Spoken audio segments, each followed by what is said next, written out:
अब देखिए अगला स्पेशल केस क्या है कि electric field is equal to E x I cap, E Y J cap और ई जेड के कैप। ई एक्स क्या है? X component of electric field, E Y Y component of electric field और ऐसे ही E Z. अब E x E Y और E Z X Y Z के functions हो सकते हैं, ठीक है ना। E x X Y Z में कुछ होगा, E Y X Y Z में कुछ होगा, ऐसे ठीक।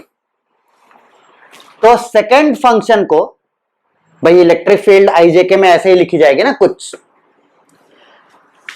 सेकंड स्पेशल केस को समझने के लिए आपको पहले ये जानना होगा कि ये क्या लिखा हुआ है। तो ये है आपका, इसे हम रीड करते हैं integration E x del X. ये जो है ना डी को थोड़ा सा फ्लो में लिख दीजिए, तो इसे पढ़ेंगे डेल। तो integration E x del X का मतलब है integration of E X with respect to X. अब ई एक्स में तो वाई जेड भी हो सकते हैं, तो keeping Y and Z constant. E X को ही इंटीग्रेट करना है किसके रिस्पेक्ट में? एक्स के रिस्पेक्ट में। और अगर इसमें वाई जेड हो तो उनको क्या ले लेना है? Constant, right. इसी तरह से ई वाई डेल वाई, यानी ई वाई को with respect to Y integrate करना है, और अगर इसमें एक्स और वाई हो, एक्स और जेड हो, तो उनको क्या ले लेना है? कांस्टेंट। यानी जो with respect to Y integrate करेंगे तो बाकी एक्स और जेड कांस्टेंट हो जाएंगे। इसी तरह से integration E Z del Z का मतलब क्या हो गया? Integration of E Z with respect to Z, और अगर ई जेड में एक्स और वाई हो तो उनको कांस्टेंट ले लेना है। मतलब सिंपल है, किसी एक के रिस्पेक्ट में इंटीग्रेट कर रहे होंगे तो जिसको इंटीग्रेट कर रहे होंगे ना उसके अलावा बाकी दोनों को कांस्टेंट ले लेंगे। अगर डेल एक्स लिखा हुआ है तो एक्स के रिस्पेक्ट में इंटीग्रेट करेंगे, वाई और जेड को कांस्टेंट ले लेंगे। अगर डेल वाई लिखा हुआ है तो वाई के रिस्पेक्ट में इंटीग्रेट करेंगे, एक्स और जेड को कांस्टेंट ले लेंगे। और अगर डेल जेड लिखा हुआ है तो जेड के रिस्पेक्ट में इंटीग्रेट करेंगे, एक्स और वाई को कांस्टेंट ले लेंगे। ठीक, इस सिंबल का मतलब समझ में आया? बहुत ही सिंपल, राइट। अब सेकंड स्पेशल केस है क्या कि अगर इलेक्ट्रिक फील्ड ऐसे दी गई हो ई एक्स आई कैप प्लस ई वाई जे कैप प्लस ई जेड के कैप, ऐसे ही दी जाएगी आई जे कैप। तो अगर integration E x del x, integration E Y del y और integration E Z del z अगर बराबर हो, एक्स कंपोनेंट का integration with respect to x, y component का integration with respect to y, z component का integration with respect to Z, अगर ये तीनों बराबर हो तो integration E dot D r भी इन तीनों के ही बराबर हो जाता है।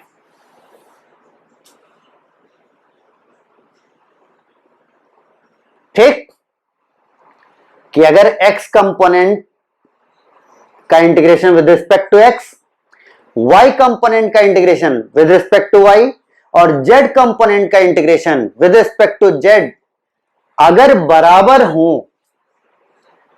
तो integration E dot D r भी इन्हीं तीनों के बराबर हो जाता है। सिंपल,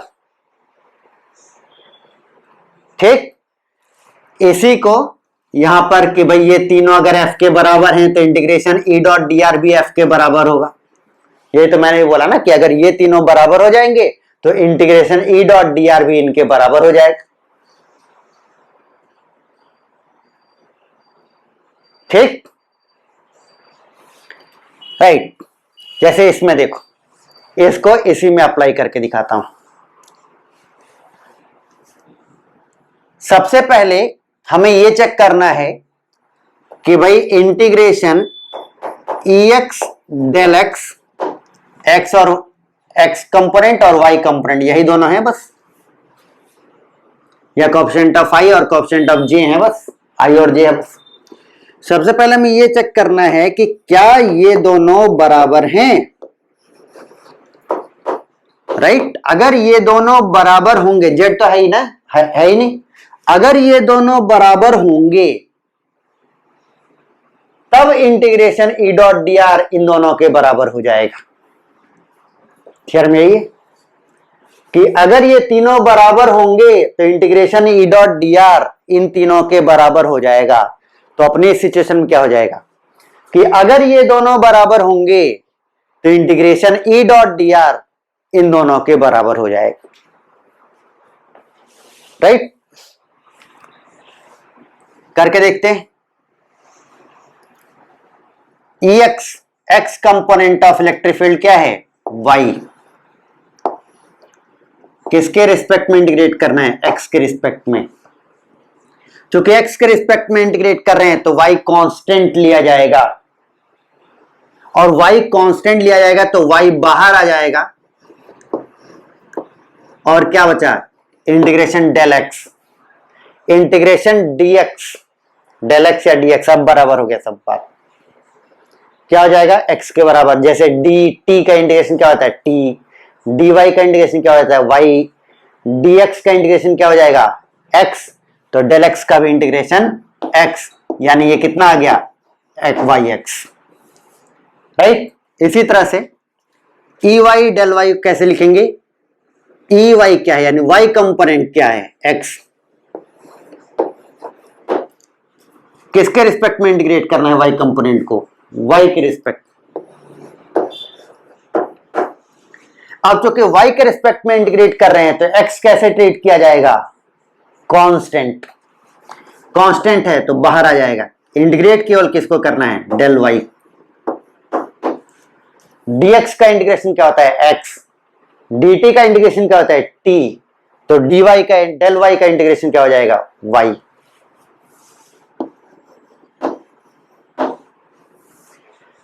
डेल y और डेल x में कोई फर्क नहीं है, बस जो डेल के साथ लिया गया केवल वही वेरिएबल ट्रीट किया जाएगा, बाकी सब कांस्टेंट ट्रीट किया जाएंगे। यानी इंटीग्रेशन उसी प्रकार से होगा जिस प्रकार से हम dx को इंटीग्रेट करते हैं। सारे नियम कानून फॉर्मूले सब वही रहेंगे, ठीक। अब देखो क्या है, अपनी थ्योरम क्या कहती है, एक बार और बोलता हूं कि अगर ये तीनों बराबर हो जाएंगे तो integration E dot D r भी इनके बराबर हो जाएगा। अपने इस केस में ये दोनों बराबर हो गए हैं तो integration E dot D r भी इन दोनों के बराबर हो जाएगा, और ये दोनों कितने के बराबर हैं, एक्स वाई।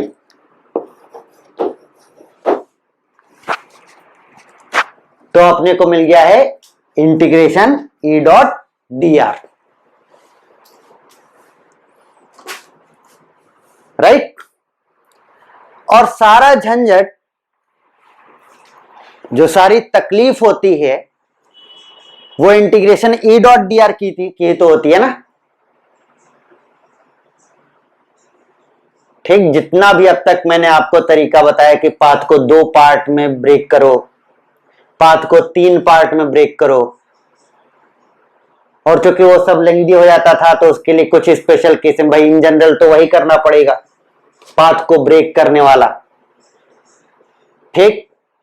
परंतु कुछ स्पेशल केसेज हैं जिनमें integration E dot D R बिना पाथ को ब्रेक किए हम आसानी से फाइंड कर सकते हैं। इतना सारा मेहनत कर रहे हैं, सारी मेहनत हो ही किस लिए रही है, integration E dot D r find करने के लिए integration E dot D r मिल गया तो फिर तो उसके बाद कोई दिक्कत ही नहीं। फिर तो हमें सिंपल रिजल्ट पता है, delta V from A to B is equal to integration minus integration E dot D R from A to B. अगर ये integration E dot D R पता है ना तब तो कुछ करना ही नहीं। ठीक, सिंपली ये क्या हो जाएगा, delta V from A to B यानी v at b minus v at a is equal to minus sign, ये वाला minus sign, integration e dot D R अपने को पता है क्या है, x y, right, x y। Limits कहां से कहां तक, इंटीग्रेशन तो मिल गया ना, अब सीधा लिमिट पुट करो, a से b, a पॉइंट क्या है 1, -2, b पॉइंट क्या है -3, 4, अपर लिमिट क्या बनेगा b, that is -3, 4, right. e dot D r मिल गया, फिर तो बस पुट करते जाइए।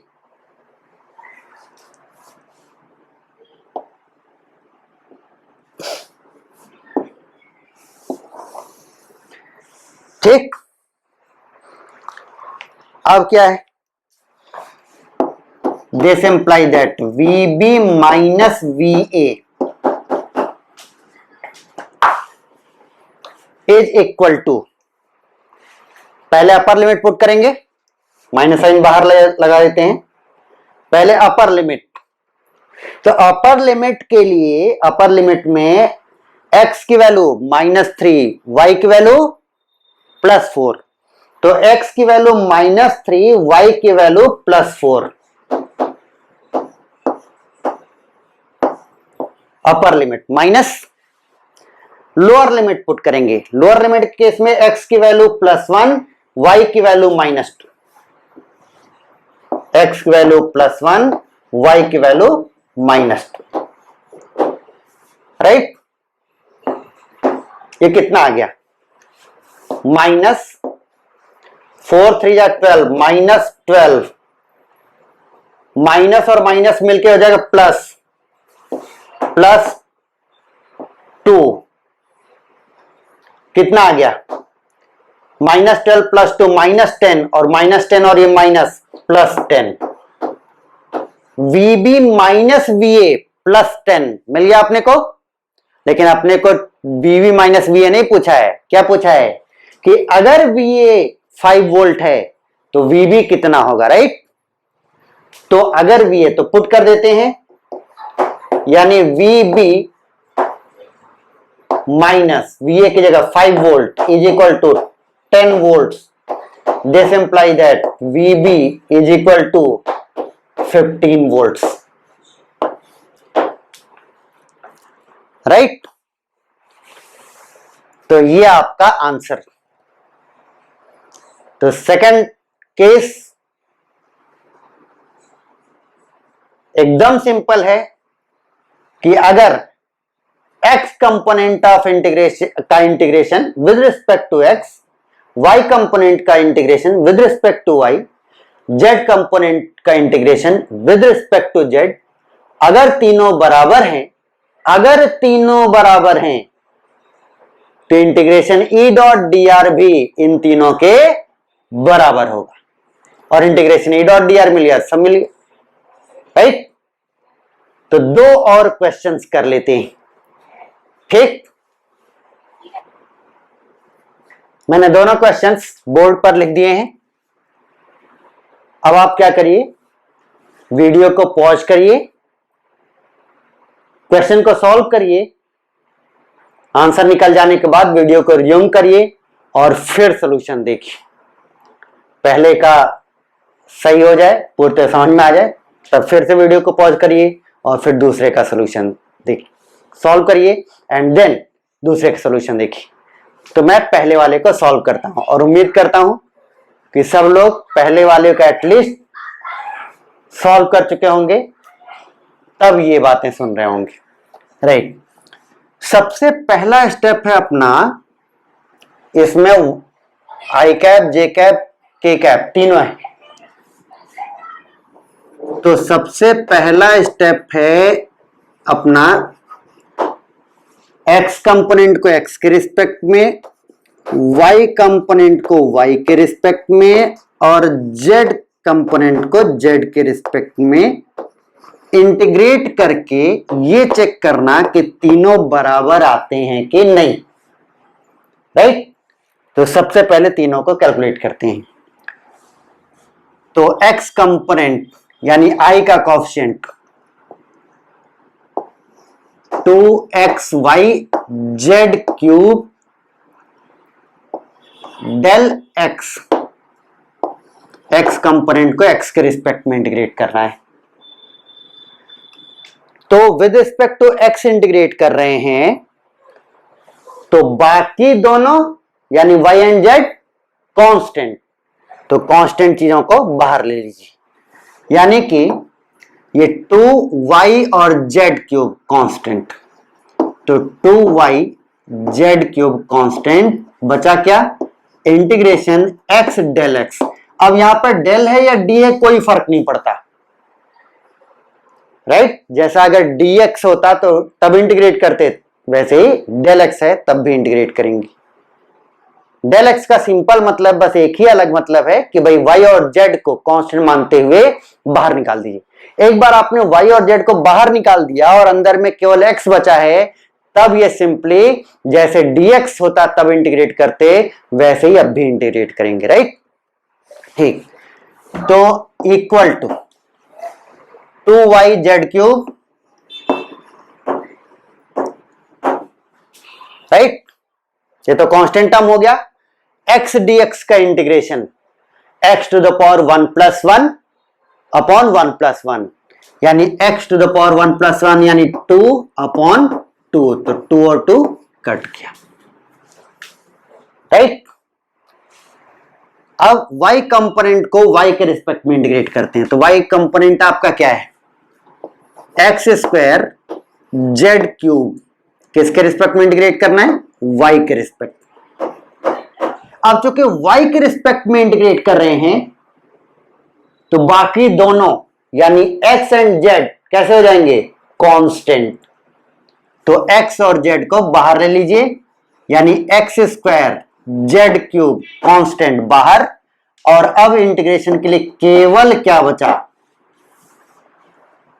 Del y। अब देखिए इसमें x और z नहीं है, तो जैसा dy को इंटीग्रेट करते हैं वैसे ही डेल y को इंटीग्रेट करेंगे। ठीक, तो dy का इंटीग्रेशन y होता तो डेल y का इंटीग्रेशन भी y हो जाएगा, x square Z cube into y। Right? X square Z cube into y। अब z कंपोनेंट को, सॉरी यहां पर z होना चाहिए, z component of electric field को with respect to z integrate करना है। तो z component of electric field कितना है? 3x square y z square del z integration. अब with respect to z integrate कर रहे हैं, with respect to z integrate कर रहे हैं, तो आपका बाकी दोनों यानी x एंड y, z के अलावा बाकी दोनों x एंड y कांस्टेंट हो जाएंगे। That is 3x square y बाहर आ जाएगा इंटीग्रेशन के, और z स्क्वायर dz को केवल इंटीग्रेट करना होगा।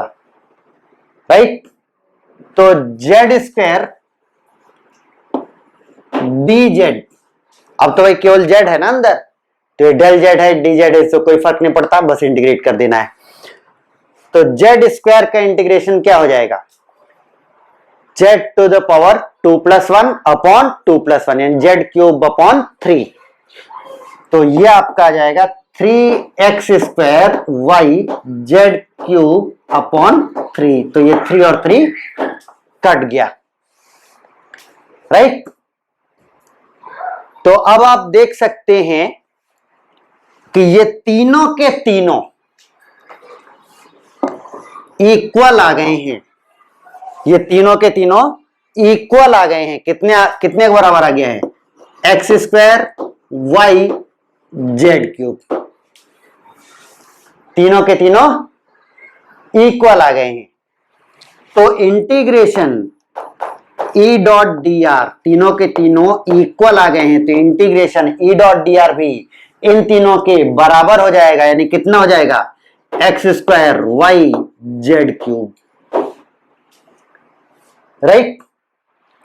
तो अब change in potential from A to B is equal to minus integration E dot dr from A to B, right. ठीक है। तो delta V from A to B यानी V at B minus V at A is equal to minus sign integration E dot dr। तो अपने को पता है कितना है? x² y z³। x² y z³ कहां से कहां तक? A से B। A पर A की वैल्यू 1 2 1 1 2 1, राइट। B की वैल्यू 3 4 1, यानी अपर लिमिट हो जाएगा आपका 3 4 1, राइट। अब बस वैल्यूज पुट करनी है।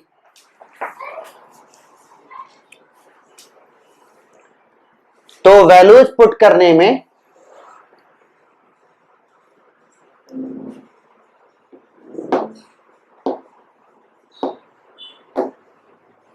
VB minus BA is equal to minus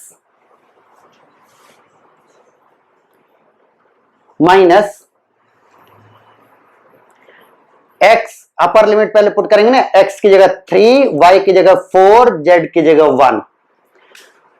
तो 3 का स्क्वायर 9, y की वैल्यू 4, z की वैल्यू 1। तो अपर लिमिट पुट करने पर ये आ गया। देन 1 to 1 पुट करना है, यानी x की वैल्यू 1, y की वैल्यू 2, z की वैल्यू 1। तो x² 1, y की वैल्यू 1, सॉरी y की वैल्यू 2 एंड z की वैल्यू 1, तो 1 का क्यूब 1, राइट। तो ये आपका आ जाएगा 9 माइनस 2 7, बाहर माइनस साइन है तो is equal to minus 7 volts, right. अब अपने को दिया गया है कि VA माइनस 5 वोल्ट्स, तो VA को माइनस 5 वोल्ट पुट कर दो।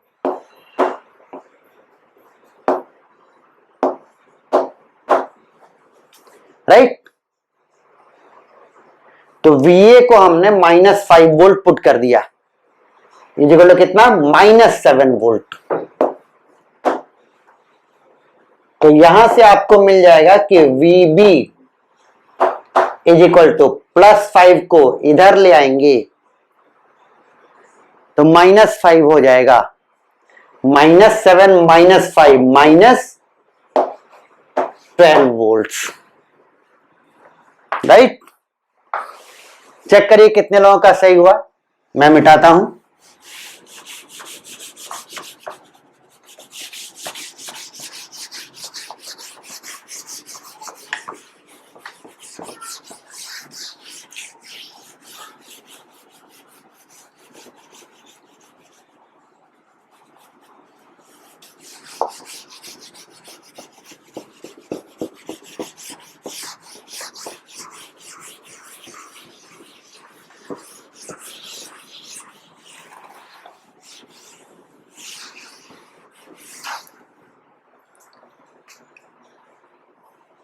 इस लेक्चर का लास्ट क्वेश्चन सॉल्व करते हैं और उम्मीद करता हूं आप लोग पॉज करके वीडियो इसको कर चुके होंगे, तब मेरी बातों को सुन रहे होंगे। राइट,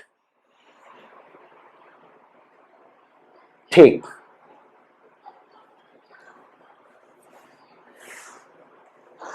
तो अब देखिए क्या है, इंटीग्रेशन। सबसे पहला काम हम लोग क्या करते हैं,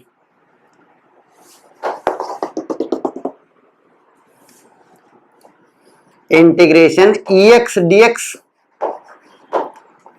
और integration EY DY, sorry del X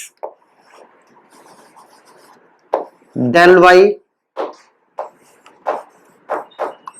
and del Z, ये कैलकुलेट करते हैं और ये चेक करते हैं कि ये तीनों बराबर आ रहे हैं कि नहीं आ रहे।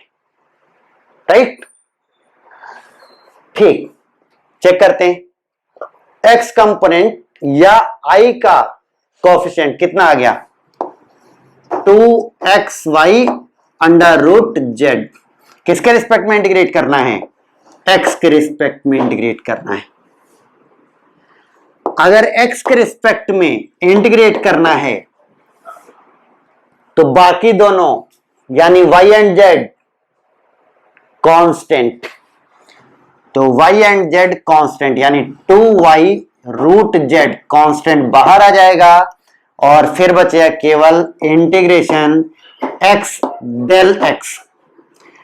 या डेल कंफ्यूज कर रहा है तो अब इसको आप लिख लिया करिए x dx। y z तो बाहर निकल गया ना, तो अब यहां पे डेल हो या d हो कोई फर्क नहीं पड़ता। तो x dx का इंटीग्रेशन x स्क्वायर बाई 2, तो 2y रूट z, x का इंटीग्रेशन x dx का इंटीग्रेशन क्या हो जाएगा, x to the power 1 plus 1 upon 1 plus 1 यानी x स्क्वायर बाई 2, 2 और 2 कट गया। ठीक,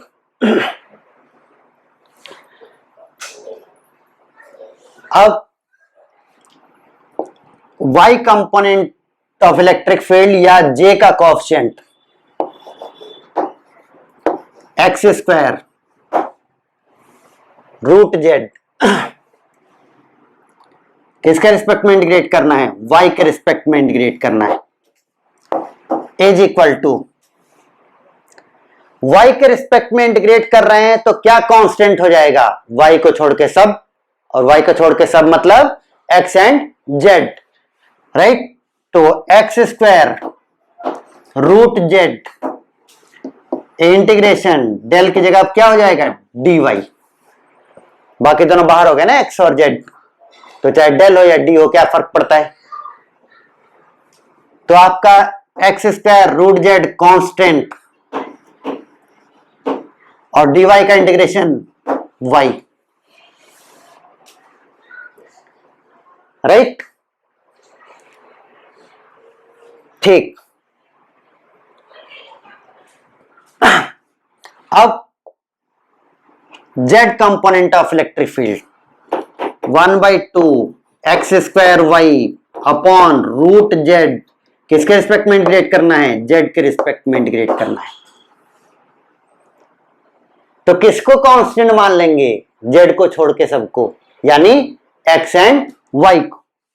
तो x square y by 2 integration dz by root z is equal to x square y by 2 constant बाहर आ जाएगा,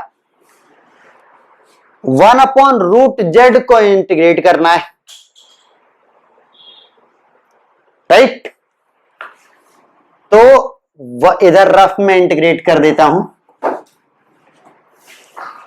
1 अपॉन रूट z को क्या लिख सकते हैं,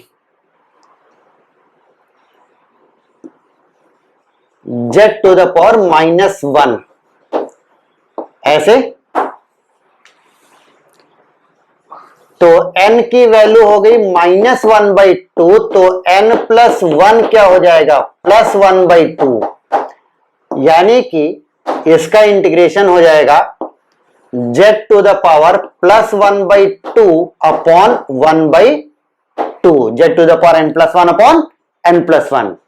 तो z टू द पावर 1/2 क्या हो जाएगा, √z, और 1/2 अपॉन में था ना तो 2 पर चला जाएगा, तो ये कितना हो जाएगा, 2√z, राइट। तो इसका इंटीग्रेशन हो गया dz अपॉन √z का 2√z, 2 और 2 कट गया, राइट। तीनों बराबर आ गए, और अगर तीनों बराबर आ गए तो इंटीग्रेशन E.dr इन तीनों के बराबर हो जाएगा।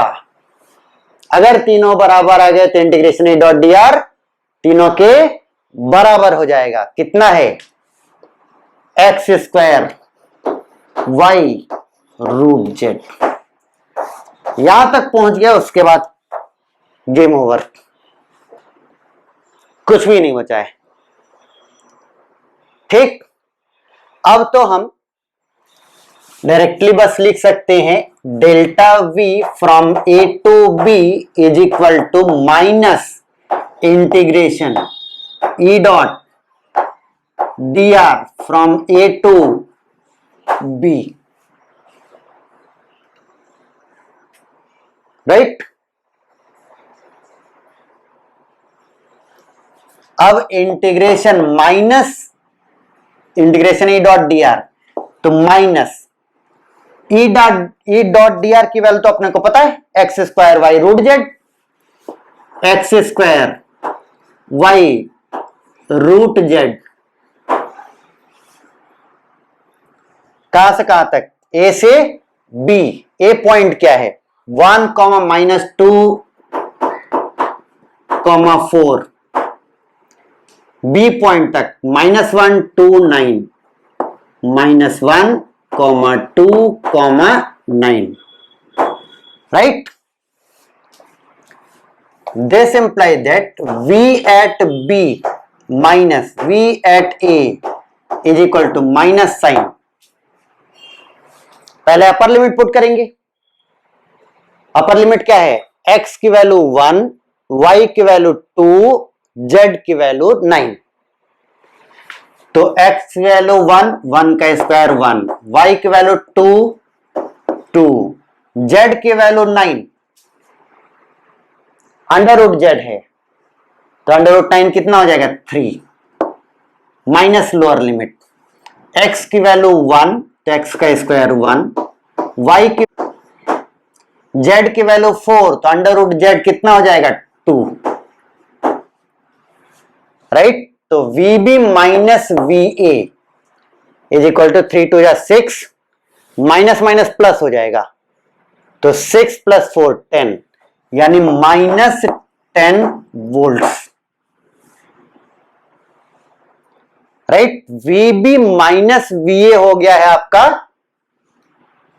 -10 वोल्ट्स। वहां से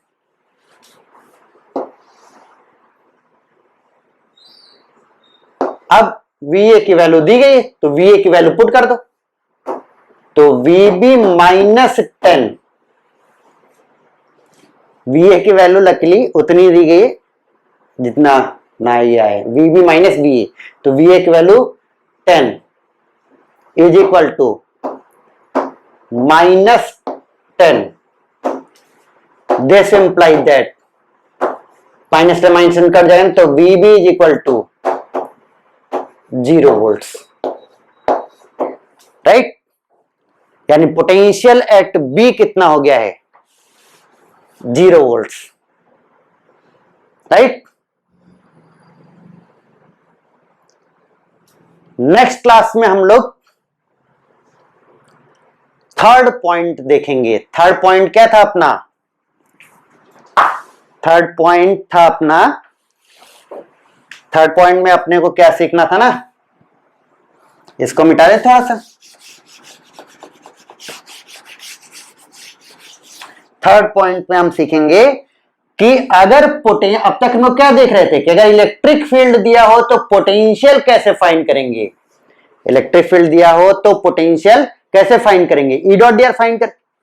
अब हम सीखेंगे कि अगर पोटेंशियल दिया हो तो इलेक्ट्रिक फील्ड कैसे फाइंड करेंगे।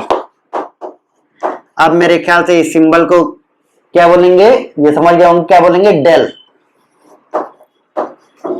राइट। ये पूरा कंप्लीटली सीखेंगे कि ये आता कैसे है, पूरा डेरिवेशन। मैंने आज तक आप लोगों को कोई भी चीज एकदम हवा में नहीं बताई कि ये होता है, ले लो, ठीक। इसको पूरा डिराइव करेंगे कि कैसे आता है और इसके जितने प्रकार के एप्लीकेशंस होंगे वो सीखेंगे, राइट। तो नेक्स्ट क्लास में ये relation between E and B हम समाप्त करेंगे। Thank you.